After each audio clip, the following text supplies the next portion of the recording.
La idea de redención se remonta al mercado de esclavos. La redención se efectuaba a través de la compra de un esclavo.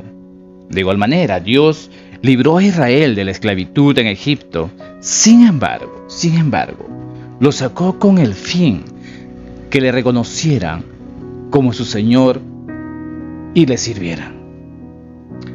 Como pertenencia de Jehová, los israelitas tuvieron que ir conociendo a su nuevo Señor y aprender lo que Él demandaba de ellos. Dios tiene normas para quienes viven bajo su autoridad. Su pueblo tenía que aprender estas normas. Y Dios aprovechó las pruebas a que se enfrentaron en este viaje para darles las lecciones más fundamentales de lo que Él exige de su pueblo. Esencialmente, Dios demandaba que confiaran en Él y que le obedecieran. La primera parte contiene principalmente la historia del éxodo del pueblo de Israel. Y la segunda parte del libro presenta la revelación de Dios. Esta revelación en Éxodo posee dos elementos principales: la ley y el tabernáculo. Al enseñarles la ley, Dios les hizo saber las normas de conducta que Él exige. Mediante la revelación del tabernáculo, les mostró las normas para la adoración, para que pudieran adorarle adecuadamente y gozar de una comunión con Él. La Biblia describe las relaciones que se han establecido entre Dios y los hombres, o entre Dios y un pueblo. Tal relación es presentada mediante un pacto. Un pacto es una relación de común acuerdo, un convenio entre dos o más personas o pueblos. A veces se presentan pactos unilaterales. Este tipo de pactos pueden ser impuestos desde alguna conquista por los vencedores, o puede tratarse más bien de una promesa de alguien que se compromete a cumplir. La historia de Israel gira alrededor de dos pactos que Dios estableció con su pueblo: el pacto abrámico y el pacto mosaico. Hay mucha confusión en cuanto a estos dos pactos y su relación entre sí. Es prácticamente imposible entender el Antiguo Testamento sin comprender el significado de estos dos pactos y la relación que existe entre ambos. El pacto abrámico es de carácter unilateral. Se basa en la fe original de Abraham respecto a la palabra de Dios. No impone ninguna otra condición. Se manifiesta como una promesa de Dios.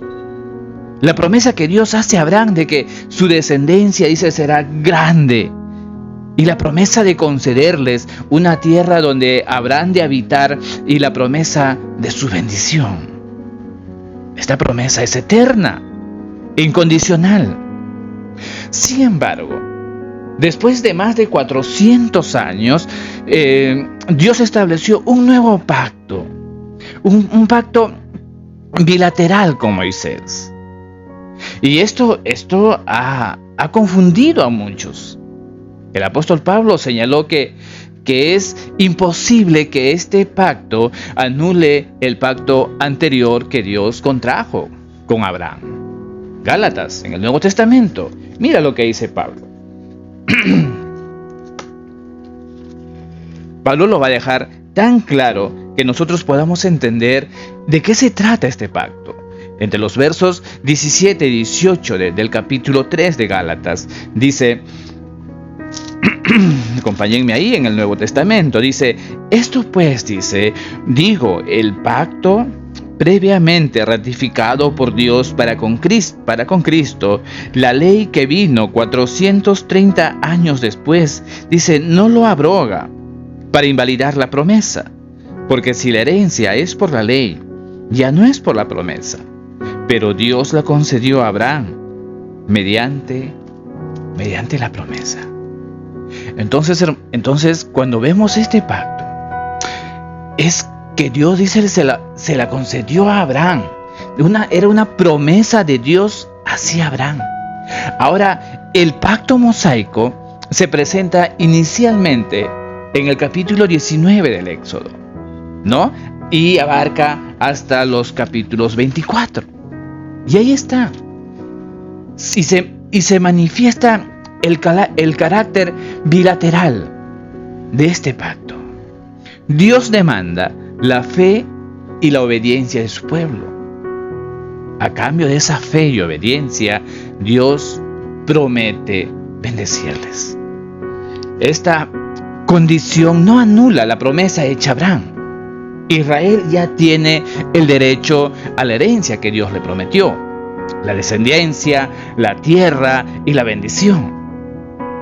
Eso ratifica el libro de Deuteronomio entre los capítulos 28 al 30 y va a explicar cómo la ley de Moisés describe las condiciones necesarias para gozar de esas bendiciones que Dios les ha prometido. El pacto abrámico garantiza el cumplimiento de las condiciones que Israel llevará a cabo para poder aprovechar la herencia que ya está a su nombre. A través de esta historia de Israel, podemos observar cómo estos dos pactos han servido como base para comprender la obra de Dios de una manera global. Cuando el pueblo de Israel cumple con las condiciones divinas de fe y obediencia, una fe absoluta en Jehová, entonces pasa algo. Ellos gozan de las bendiciones de Dios. Cuando dejan de confiar en Él y le desobedecen, tienen que padecer amargos sufrimientos. Sin embargo, a pesar de todo, no pierden la herencia. Siguen siendo el pueblo escogido de Dios. Las promesas siguen en pie. Todo este trasfondo nos ayuda a comprender algunas implicaciones que reviste la ley de Moisés. La ley nos salva. Israel ya era un pueblo redimido por sangre cuando Dios dio la ley. Ahora, meditando en esto podemos entender la verdad que Pablo afirma. Dice que la ley era buena, ¿no? Mira que dice que Romanos, en el capítulo 12, va a decir algo muy interesante.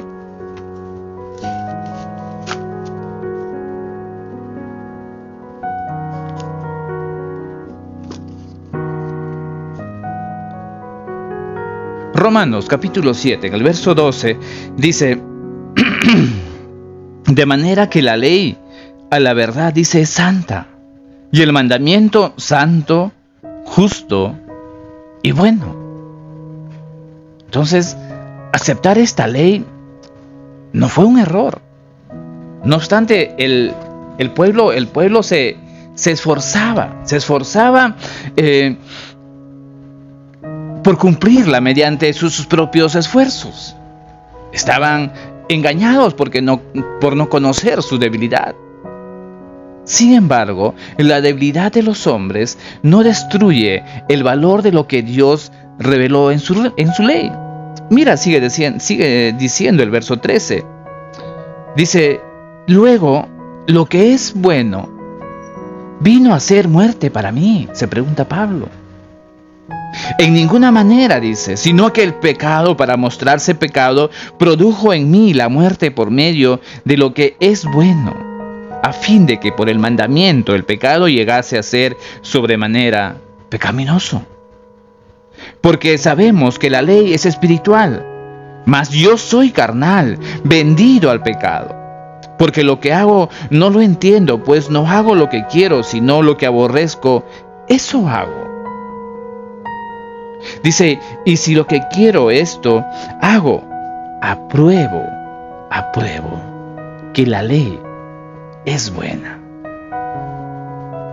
La ley sirve para ayudarnos a cumplir la voluntad de Dios. Y volvemos al Éxodo.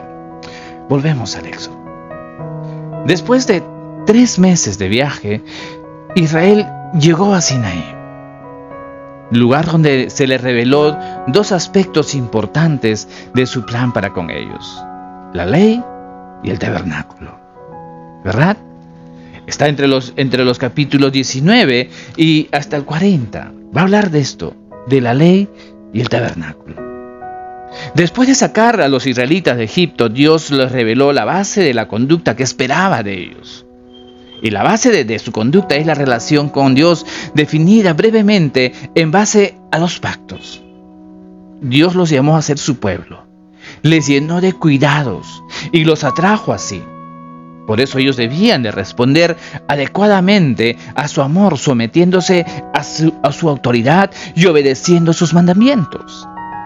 Esta conducta les distinguiría de las demás naciones. Y obedeciendo sus mandamientos serían diferentes. Serían diferentes a aquellas naciones paganas que les rodeaban. Y de vivir conforme a las enseñanzas y normas de Dios, Él prometió darles protección y bendecirles. ¿Sabes? Y el pueblo dijo algo. Éxodo, capítulo 19, verso 8 dice: todo lo que Jehová ha dicho, haremos.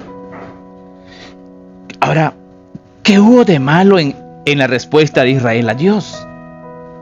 ¿Podrían cumplir con lo que decían?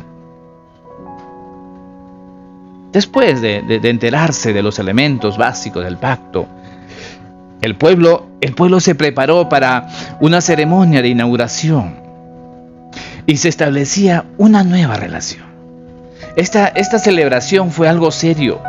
La promulgación de los 10 mandamientos de Dios contienen la ley fundamental del pacto y tuvo lugar antes de que Moisés subiera de nuevo al monte con Aarón, ¿no?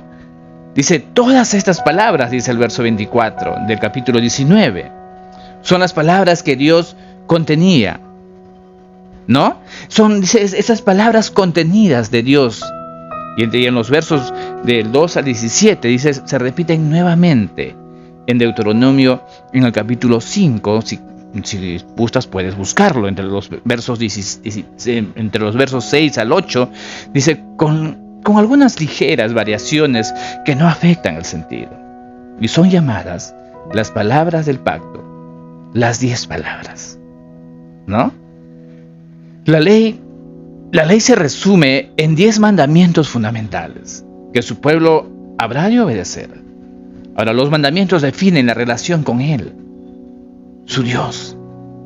En resumen, deben amarle, dice, con todo su corazón, sobre todo cualquier ser o cosa, ¿verdad?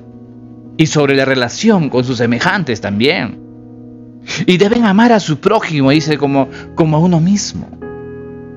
Las palabras del pacto fueron escritas por Dios sobre 2 tablas de piedra y se llaman la ley y el mandamiento, ¿no? En Éxodo, en el capítulo 24, en el verso 12. Eso está como el núcleo, dice, y es la esencia de la ley. Comienzan con una declaración de Dios acerca de sí mismo. Y dice, yo soy Jehová, tu Dios, que te saqué de Egipto, de casa de servidumbre. Eran el preámbulo por lo cual Dios preparaba la mente del pueblo para que puedan obedecerlas. Y en este sentido repetían con frecuencia, para dar énfasis a otras leyes, iba a decir, yo soy Jehová, tu Dios.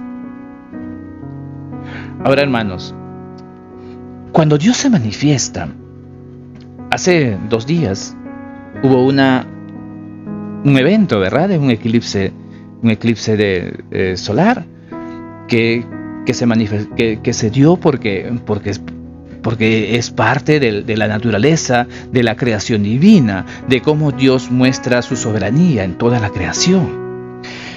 Y a veces creemos que eventos como estos pues van a traer un cataclismo para la tierra, algo que es simple, algo que la gente lo podía ver con un lente, lo podía ver tranquilo, podían decir, oh, otros seguro estarían tomando, otros estarían celebrando, otros estarían, bueno, en fin. Pero ¿sabes cómo se manifiesta Dios? ¿Sabes cómo se manifestó Dios aquí para darle esta ley?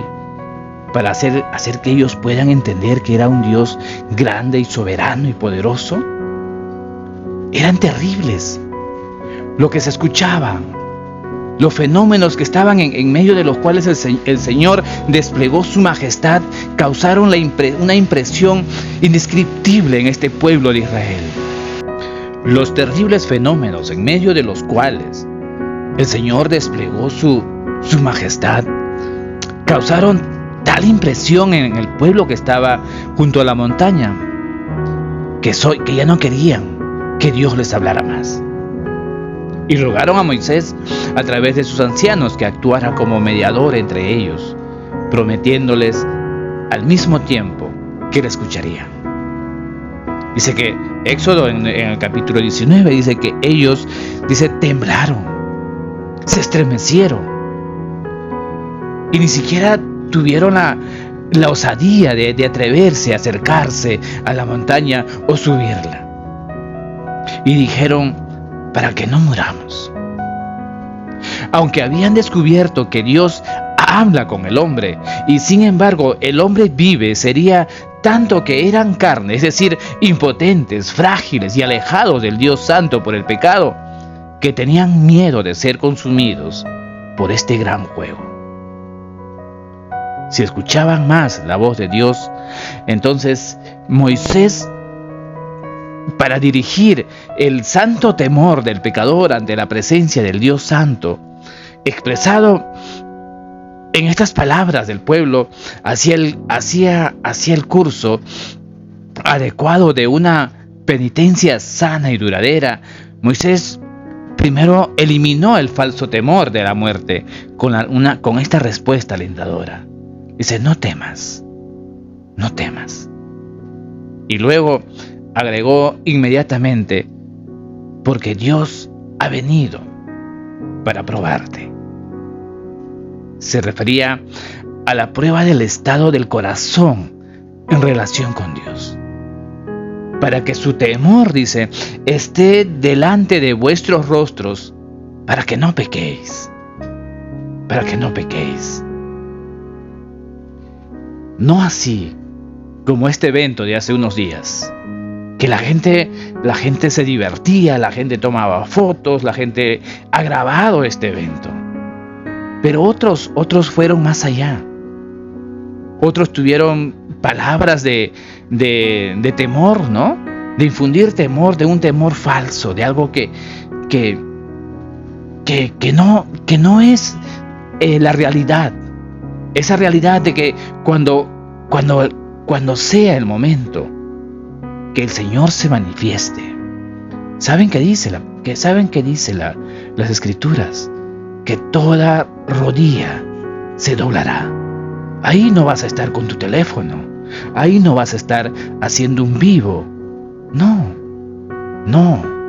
La manifestación de Dios no es así de simple.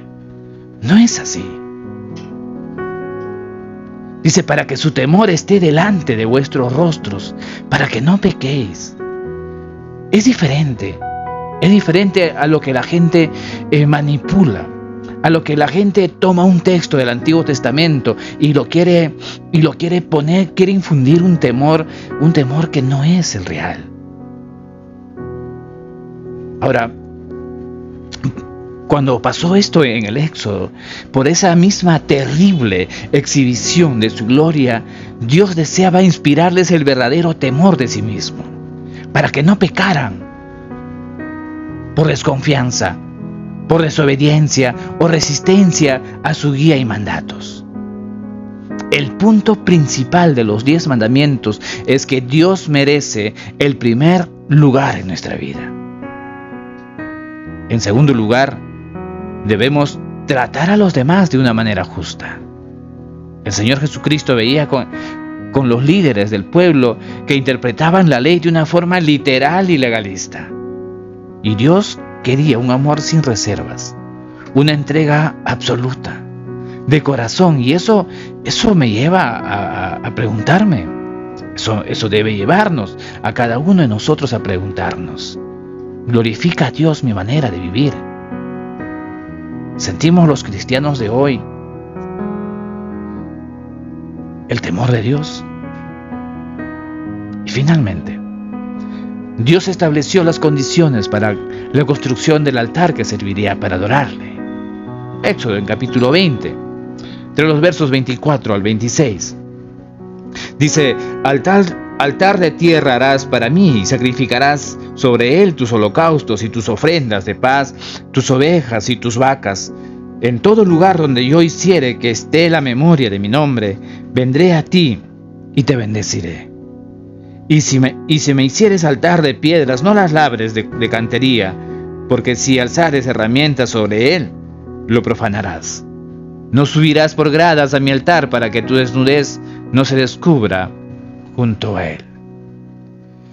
El altar debía de ser sencillo, no un monumento inmenso y llamativo.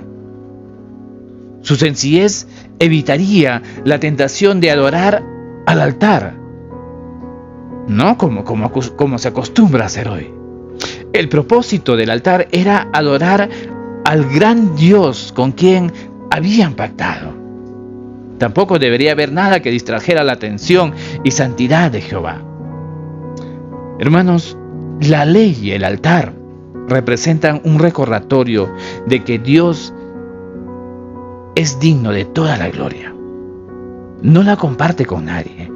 Por eso Dios merece todo nuestro amor y toda nuestra adoración. Cuando le damos a Dios el lugar que merece, las demás áreas de nuestra vida empiezan a tener sentido. Y es verdad que las dificultades estarán presentes porque necesitamos ser probados, necesitamos madurar. Y eso fue lo que el pueblo de Israel experimentó. Y sabes, solo Cristo cumplió toda la ley. Y la gracia de Dios nos permite estar en Cristo. Entonces, si tenemos esa comunión real con Cristo, podemos adorar a Dios en espíritu y en verdad. Hebreos, en el capítulo 13, dicen de los versos 15, dice: así que ofrezcamos siempre a Dios por medio de Él sacrificio de alabanza, es decir, fruto de labios que confiesan su nombre, y de hacer bien y de la ayuda mutua no os olvidéis, porque de tales sacrificios se agrada a Dios. Conociendo la Biblia, en esta página, El Camino, la paz de Dios llene vuestros corazones.